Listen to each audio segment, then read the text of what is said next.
What is up, guys? Welcome back to Dan's Reviews, and today we're going to be doing our next throwback review for TWD Season 2. This is going to be for Season 2, Episode 10, called 18 Miles Out. Now, this episode is definitely memorable for me. I definitely think that this episode is one of the most memorable from the Walking Dead television series overall.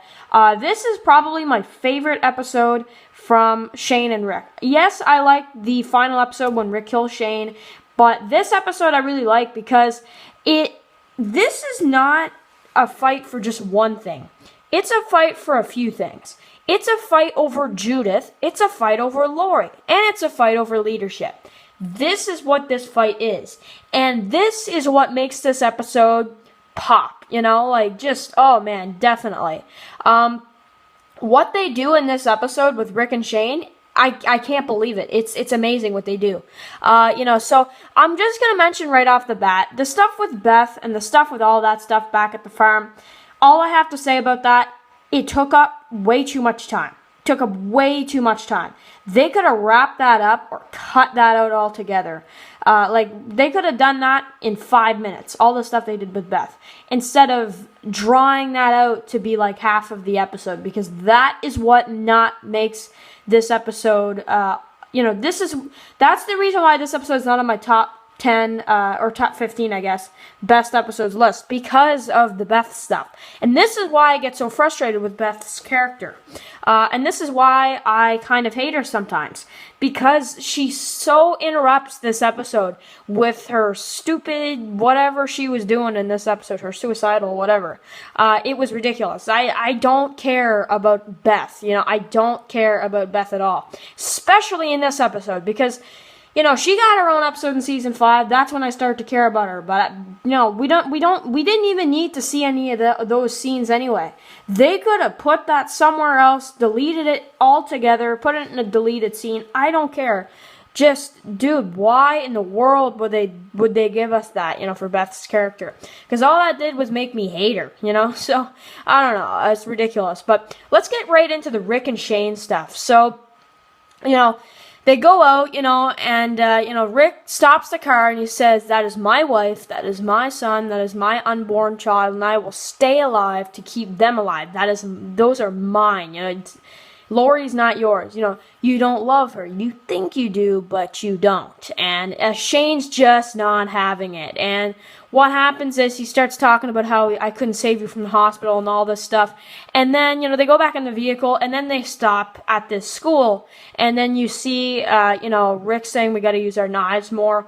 And basically he kills a walker at the fence, right, with the knife. He cuts his hand and leaves the blood. And then the walker kind of licks the blood. It's disgusting. And then they kill him with the knife. And then, Rick's like, "Your turn," and all that kind of stuff. So, pretty cool.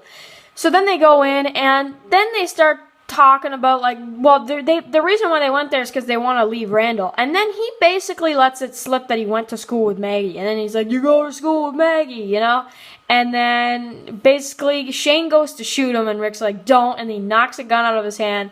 And Shane goes down, and he's like, "Well, win, Rick, win." And then they get into this fight, and they talk about Lori and all this stuff again. And, then they go and they talk about Randall and all this stuff. And then they just start punching, man.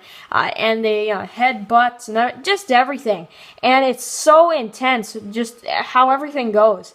And, Shane even, puts the motorcycle on Rick, throws it right on him and on his leg, hurts Rick. And, then Rick's he's still, he's punching Shane too. And Shane's just getting it and Rick's getting it. And it's just, they're both in super bad shape. And then it gets to the point where Shane almost throws a wrench to Rick's head. He almost kills him. He throws a wrench to Rick. Rick ducks, but Shane basically tried to kill Rick, and that Rick realizes it. And I think that's when he realizes that I gotta do something about this, and I gotta do it now. Then all the walkers come out, and Rick hides, but Shane, runs, and he's stuck in this bus. And then, Rick gets Randall and that type of deal. And then they go to save Shane. He's like, "Shane, open the back door." And then, Shane comes into the car, and then, Randall's driving, and then it cuts to Randall being back into the back of the vehicle. And, so they tie him back up. And did you see that? See what we did? Just keep driving, you know. And so then Rick basically says, if you're gonna be with us, you know, you gotta trust me. And then Rick's like, it's time for you to come back. And then he takes the gun, and that's kind of how it ends, right? And then you got that awesome Wyok civilian music at the end, which is like the best theme song for Walking. I love it. It's amazing. I actually heard that song before he was even on The Walking Dead. I know the artist, and I love that song. I always did. And when I heard it in The Walking Dead, I was like, man, that's so awesome. So yeah, really great music, theme song at the end. And I like how they show Shane. He's looking out at the window and he sees that one walker in the field. It makes him feel alone. I like that. I like that development. So anyway, guys, this episode was amazing. I hope you guys enjoy. And if you haven't seen any of my other Season 1 reviews or Season 2 reviews, go ahead and check those out. And I will see you guys really soon for another video. Peace.